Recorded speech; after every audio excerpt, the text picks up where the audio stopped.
ಏನ್ ಗೊತ್ತಾ, ನಿಮ್ಮ ಮಗಳು ನಾಯಿ ಕಾಯ್ದಂಗೆ ಕಾಯ್ತಲ್ಲ ಅಲ್ಲಿ. 2 ಆಪ್ಷನ್ ಕೊಡ್ತೀನಿ. ಮೂವಿಗೆ ಹೋಗೋಣ, ರಾಮನ್ ತಿನ್ನಕ್ಕೆ ಹೋಗೋಣ.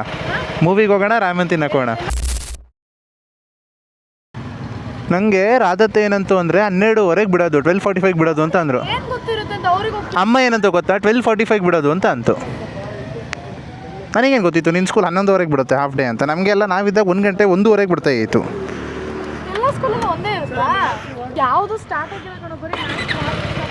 ಸರಿ ಆಯಿತು ಬಾ, ಇನ್ನೇನು ಮಾಡೋಕ್ಕಾಗತ್ತೆ. ಮನೆಗೆ ಹೋಗಿ ನೀನು ರೀಲ್ಸ್ ನೋಡ್ಬೇಕು, ಇನ್ಸ್ಟಾ ರೀಲ್ಸು. ಮನೆಗೆ ಹೋಗ್ಬಿಟ್ಟು ರೀಲ್ಸ್ ನೋಡ್ಬೇಕಾ?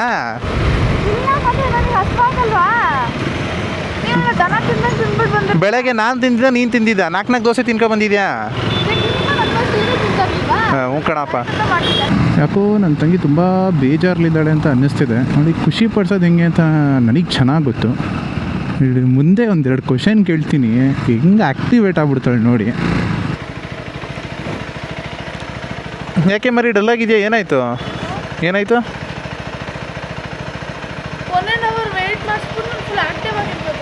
ಎಲ್ಲೋಗೋಣ? 2 ಆಪ್ಷನ್ ಕೊಡ್ತೀನಿ. ಮೂವಿಗೆ ಹೋಗೋಣ, ರಾಮನ್ ತಿನ್ನಕ್ಕೆ ಹೋಗೋಣ. ಮೂವಿಗೆ ಹೋಗೋಣ, ರಾಮನ್ ತಿನ್ನಕ್ಕೆ ಹೋಗೋಣ. ಅಯ್ಯೋ ಹೆಂಗೆ ನಕ್ಬಿಟ್ಟೆ ನೋಡು ಮರಿ. ಮೂವಿಗೆ ಹೋಗೋಣ ಅಥವಾ ರಾಮನ್ ತಿನ್ನಕ್ಕೆ ಹೋಗೋಣ? ಸರಿ ಆಯಿತು, ಈಗ ಹೋಗೋಣ. ಈಗ ಹೋಗೋಣ. ಅವ್ಳ ಮಕ್ಕದ ಮೇಲೆ ಖುಷಿ ನೋಡಿ ಎಷ್ಟು ಚೆನ್ನಾಗಿ ಬರುತ್ತೆ.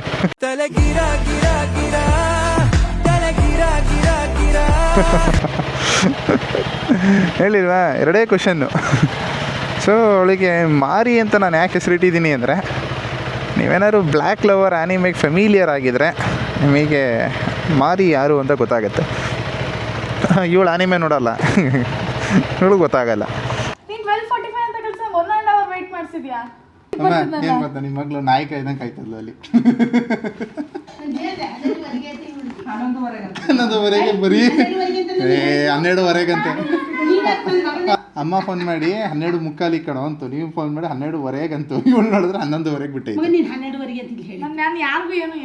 ಮಾತಾಡ್ದೆ 12:00 ಕಣ ಮಮ್ಮಿ ಅಂತ. ನೀ ತಾನೇ ಕಾರಣ ತಲೆ ಗಿರ ಗಿರ ಗಿರ ತಲೆ ಗಿರ ಗಿರ